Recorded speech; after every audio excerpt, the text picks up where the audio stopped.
Could your number one ranking soon become obsolete? For years, ranking number one was the clear path to establishing dominance and winning on Amazon. In fact, Momentum Commerce reported last year that the number one spot was worth 41.5% more units sold. 41.5% more. That's major. However, Amazon is testing a search bar overhaul that could completely obliterate the power of this coveted position. For years, the search bar autocomplete feature, in other words, when you go onto Amazon, you start typing in a search and it starts to give you a variety of different options. That has been based primarily on popularity of a search term. In other words, the more popular a term is, the more likely it is to be shown in the autocomplete function. But in a new study, Amazon is testing adding into the mix LLM-based suggestions. Why are they doing this and what could this mean for your business? Let's go ahead and get into it. Firstly, I'd like to thank Jordi Ordonez. If I am mispronouncing your name, then please feel free to correct me. His LinkedIn post brought this experiment to my attention. You can find the post in the description if you want to check out his thoughts about this latest Amazon test. Selection is vast and only becoming even more unmanageable for customers looking to find products on Amazon, which is why Amazon is also testing out so many different features and ways for customers to be able to find and buy products, many of which I have videos about in this channel, including in a playlist that if you're interested, which you should be if you're selling on Amazon, that I highly recommend you check out. Everything from Buy For Me to Rufus to linking off Amazon, and that's just the tip of the iceberg. So the selection is vast, and for a long time, ranking number one meant that you likely dominated all of those options that autocomplete was serving up,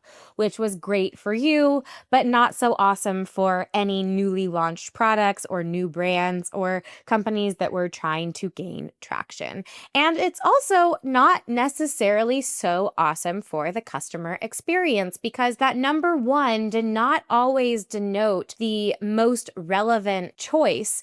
And it also really limited the diversity and range of types of products that customers could be served. And part of that originated from the fact that the search results autocomplete options were calculated in this way, which made it really easy for companies to be able to use their preferred keyword research tools, make sure that they were doing everything that they needed to from an SEO standpoint so that they could dominate on every one of those terms. So all of those brands that were ranking number one on all of those terms were potentially taking away from a positive customer experience, especially in this new world that we're in where trends are changing at record speeds, where interests are popping up and then becoming obsolete at a breakneck speed. And Amazon has always sort of felt like it's lagging when it comes to that, especially in contrast to a platform like TikTok. And that's what often makes the Amazon shopping experience feel dull. It might be the place to come to get cheap goods or those basics, but if you're wanting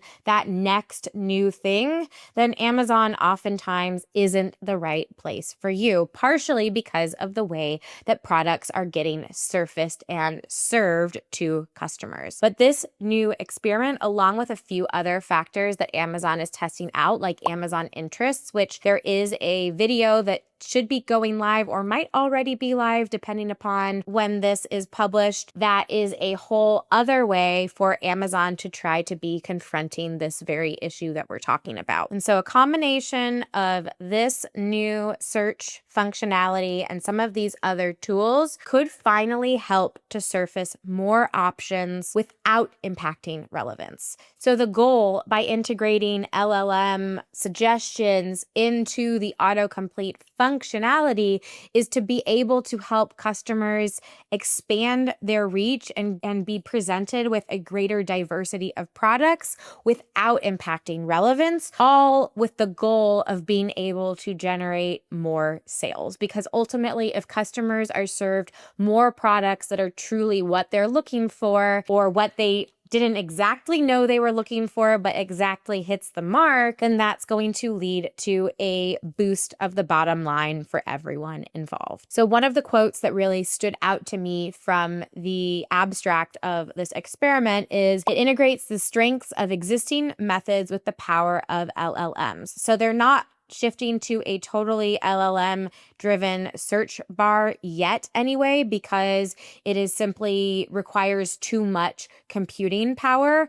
And instead, it's a hybrid of combining in the popularity based search method that they have been relying upon for a long time, and then adding in another layer to try to expand out that diversity while preserving relevance. The results of the experiment generated a 0.13% increase in sales revenue in live A/B testing. That's not a massive number, but it's not nothing. And because we know that LLMs generally improve over time, it would be safe to say that these early signs of a boost in sales may just be the tip of the iceberg, and that if it were rolled out in more of a beta test, that the results could be even more pronounced than that. We know that AI-based search and LLM processing is still very much in its early days when it comes to the Amazon shopping experience. And we've seen that a lot of their other tools that try to integrate these new methods of discoverability are still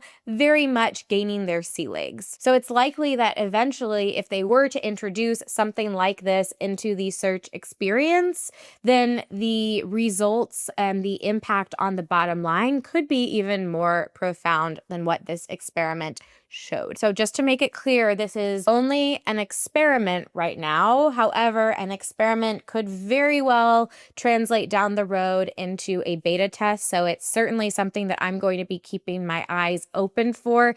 Either way, it does demonstrate to us that Amazon is looking at every single detail of the customer experience, every single step, and wondering what they can do to enhance that experience, to give customers more of what they want.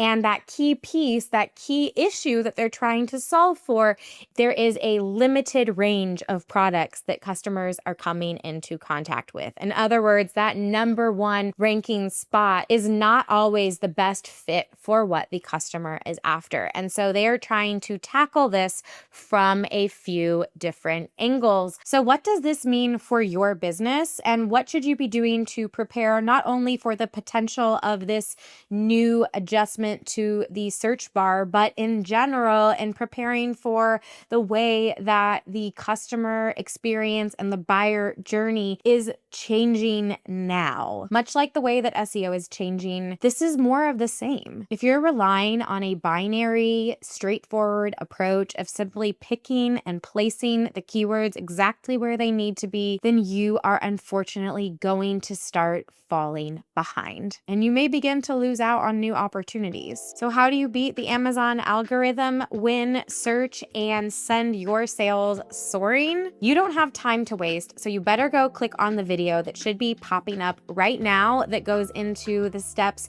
that you must take if you want to set yourself up for success in this quickly evolving post-SEO future. I better see you over there. Your business depends on it. In the meantime, thank you so much for watching. Bye.